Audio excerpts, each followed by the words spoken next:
Welcome back, everyone. Today's video is a card discussion video on the Bujin monsters, addition to the archetype for Legacy of the Valiant. We're going to start off talking about the new Beast Warrior, Bujin Arasuda. Light Beast Warrior, level 4, 1600 attack and 1900 defense. And it's got the effect of, if a Bujin monster in your graveyard or face up on the field is banished, except during the damage step, you can special summon this card from your hand in face-up defense position.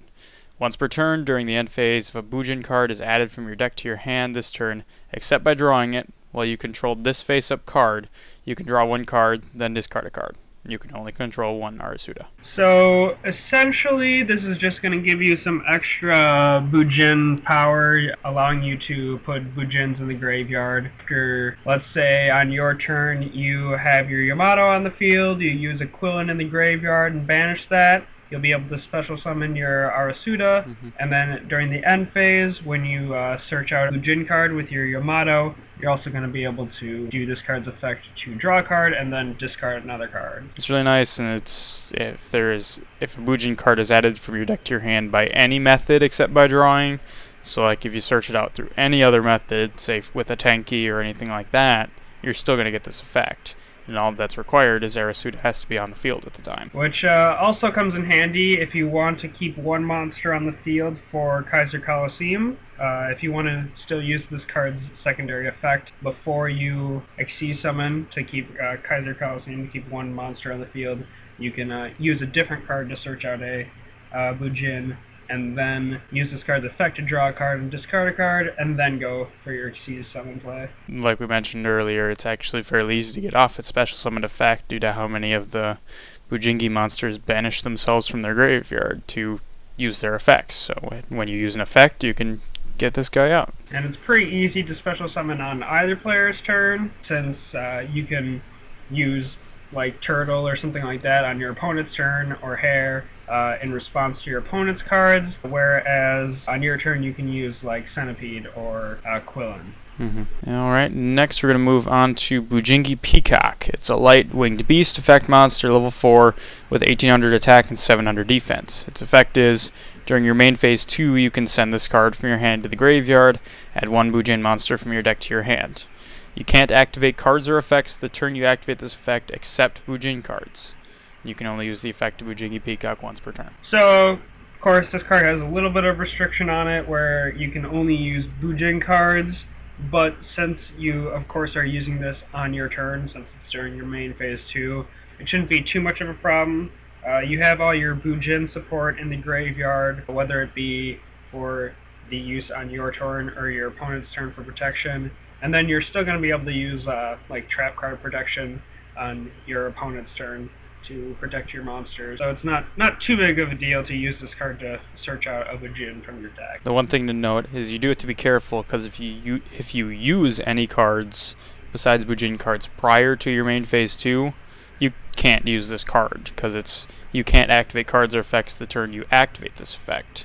So it's not just afterwards, it's for the entire turn. So like if you use some form of other trap card in your main phase 1, you can't use this card anymore. It locks it out for the rest of the turn. I think it is also important to note that this card can add one Bujin monster. It doesn't say Bujin Beast Warrior, so you can search out for your other Bujin monsters too if you need maybe you don't have a Yamato on the field to search out cards each turn. Maybe you want to get a Yamato, or you can, if you do have a Yamato, you can get extra support. You can get your Cranes into your hand. You can get maybe a Turtle for later protection. But next we have Jingi Swallow, which of course is another level 4 light winged beast effect monster. Has 1700 attack and 800 defense, and its effect is, during your main phase 1, you can send this card from your hand to the graveyard. Then target one Bujin monster you control. It can make a second attack during each battle phase this turn. Other monsters cannot attack during the turn you activate this effect. So there you go. It's basically just a nice double attack, and especially if you've got a seriously powered up monster, there you go. It's just any Bujin monster as well, so it doesn't have to be a Beast Warrior if you're in a desperate situation. A good play for this is likely to target one of your Xyz monsters. Susanoo can already attack as many monsters as he wants, so it's kind of a little bit redundant in that aspect. Well, it would allow him to actually make a direct attack then. Which is true. I think if you are able to use a crane, well, I guess that only works for the one battle. But if you happen to have a second crane in your hand, you would be able to attack over 2 powerful monsters with this card. And the restriction of other monsters cannot attack during the turn you activate it, that's not really all that restrictive to Bujins, so. I guess next we have Jingi Fox, which is a level 4 light beast effect monster with 200 attack and 2100 defense, and its effect is during either player's turn, you can banish this card from your graveyard and send 1 Bujin monster from your hand to the graveyard, and then you take no damage this turn. So it's good in combination with other Bujins because it's really just prevents damage, which is really nice, but it doesn't actually offer any protection to your monsters. So if you combine it with something else, then there you go. If you combine it with Hair, you use Hair and Fox together, you have an underpowered monster in attack mode, there you go, your monster's gonna survive the turn and you don't take any damage from it. So yeah, I think the really important part of this card's effect is during either player's turn, so you're going to be able to prevent damage to yourself during either player's turn. If your opponent goes for annoying Gaga Cowboy plays to burn you for 800 damage, or really any full-out attacks, you're going to be able to banish this card from your graveyard, send some extra support from your hand to the graveyard, and hopefully keep your monster alive if you have one on the field. Alright, and then next we have Jingi Hair. It's a light beast effect monster, level 4. It's got 1700 attack and 500 defense. Its effect is during either player's turn. You can banish this card from your graveyard, then target 1 Beast Warrior type Bujin monster you control. Once during this turn, it cannot be destroyed by battle or card effects, but you can only use that effect once per turn. So the main use for this card I see is in response to your opponent, like magic and trap cards that are targeting your Beast Warrior Bujin type monsters.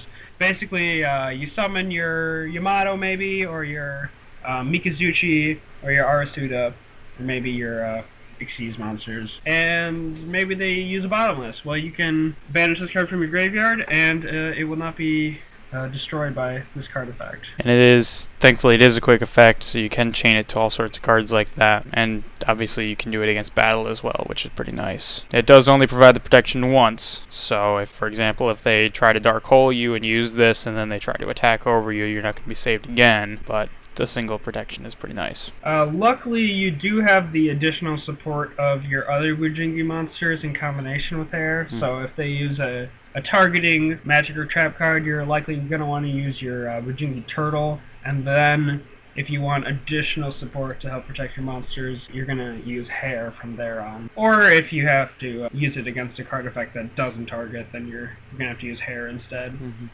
And then on that same note, it is also useful for your own Torrential Tribute or Dark Hole, in that you can keep your monsters alive while everything else on the field is destroyed. Next we have the new Bujin Xyz monster, Bujinte Tsukiyomi, which is a rank 4 light Beast Warrior Xyz effects monster that requires 2 level 4 light monsters to Xyz summon, so it's a little bit more versatile there. And its effect is, once per turn, you can attach 1 Xyz material from this card, send your entire hand to the graveyard, minimum of 1, and if you do, draw 2 cards. When this card you controlled while face-up leaves the field because of an opponent's card effect, you can target level 4 Beast Warrior type Bujin monsters in your graveyard, up to the number of Xyz materials this card had on the field, and special summon those targets. You can only control 1 Bujinte Tsukiyomi. So that first effect, it's really nice. I mean, most of the cards you're going to have in your hand in a Bujin deck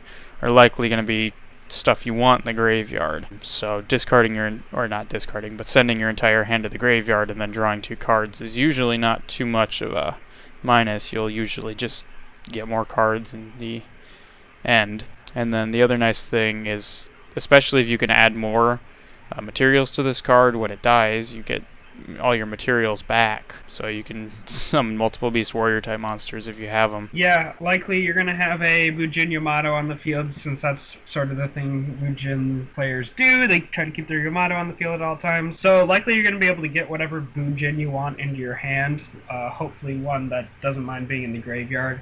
So if you do go into Tsukiyomi, when you do discard that card, it is a card that you want in the graveyard, and then you're going to be able to draw 2 cards, and it was no skin off your back there. Trap card from this deck, Bujin Regalia, the Jewel, is one example of a card that'll let you get more materials on this guy. We'll talk about that in a little bit.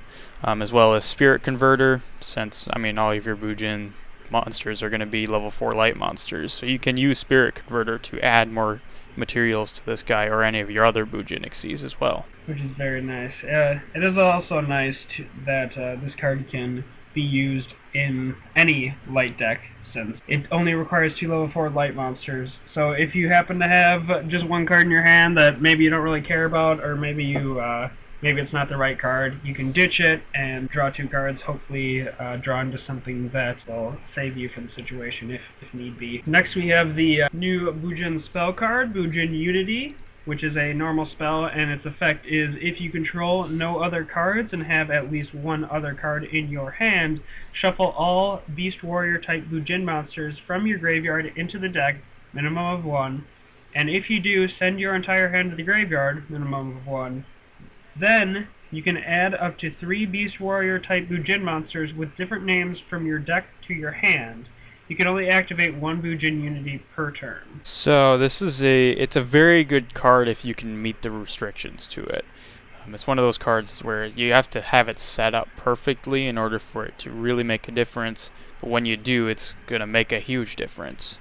Because you have to have that set up already. You have to have no other cards, which is not the easiest thing in most Bujin decks. And you have to have at least 1 card in your hand and at least 1 Beast Warrior Bujin in your graveyard. But if you meet all those requirements, this card is going to give you up to 3 Beast Warrior type Bujins, which are pretty much all monsters you're going to want. Yeah, I would mostly recommend this if you are playing the main 3 Bujin Beast Warrior type monsters, at least at the moment, that are out, the Yamato, the Mikazuchi, and the Arasuda, because then you're going to get the maximum efficiency from this card. This card sort of is an alternative to Tenki, perhaps, since it's going to be able to add up to 3 Beast Warriors or reuse them from the graveyard.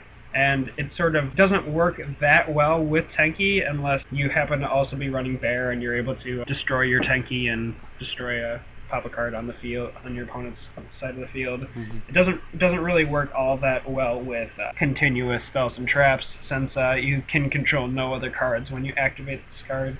So it's not the best for running Kaiser Coliseum either, which sort of limits you in a way as a Bujin player, really. Alright, and then finally we have the normal trap card, Bujin Regalia, the Jewel. Its effect is you can target 1 rank 4 Xyz monster you control, equip this card to the target, and it gains 300 attack for every Xyz material attached to it. And then once per turn, while this card is equipped to a monster by this effect, you can attach 1 Bujin monster from your hand to the equipped monster as an Xyz material. So essentially this is just kind of a power-up for rank 4 Xyz monsters that just happens to be a little bit better in Bujin, since you're going to be able to attach additional monsters from your hand as Xyz materials, which also helps in a way for the Bujin Xyz monsters, although their effects are not not as useful as other Xyz monsters might be. Unfortunately, you are able to attach Bujin monsters to other Xyz monsters, but if you're not playing a Bujin deck and you're running this card, you're not going to be able to equip your monster with more additional materials unless you happen to be teching in a few Bujin monsters for some reason. Mm-hmm. The other really nice thing is that not only if this card's equipped to Tsukuyomi, not only does it give it more materials for its effect when it's destroyed, but also since Tsukuyomi only has 1800 attack to begin with, this beefs it up a little bit, gets it to 2400 if it's right when you summon it. So it makes that low attack of Tsukuyomi a little bit less of a problem. That's another nice plus to it.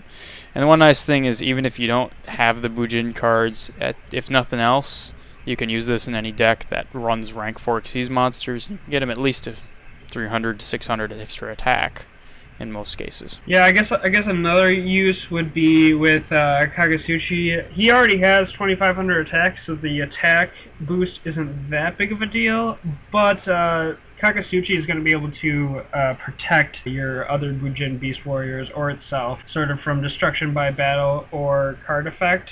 But I guess that's it for the new Bujin support and Legacy of the Valiant. I hope you enjoyed, and feel free to leave your comments below on any of your thoughts on these new Bujin cards.